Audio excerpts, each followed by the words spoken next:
Journalist Eduardo Manzano works as a reporter in Cali, Colombia. Recently, he had denounced intimidation and threats by members of the paramilitary, drug cartels, and dissidents of the FARC who did not comply with the peace agreement. I consider the threats even worse than the ones I received before. I give them all the importance as before. Manzano and 4 other journalists received death threats because they were investigating the drug trade in the southwest of Colombia. Reporters received several phone calls. The same day, indigenous leaders were threatened by the Mexico-Sinaloa cartel. They threatened us because we were reporting about the power outages and the illicit crops. During the time we were receiving the calls, 4 indigenous people were killed, and one of them was our guide during our coverage. When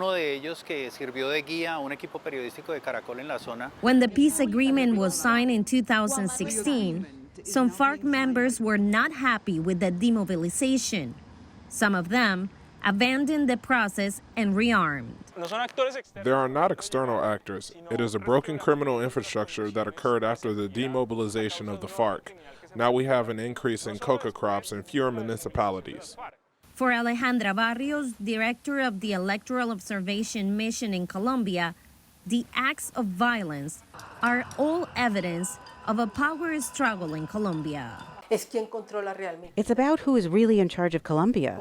Are we talking about a democratic institution or armed criminal gangs, drug trafficking, and other illegal economies?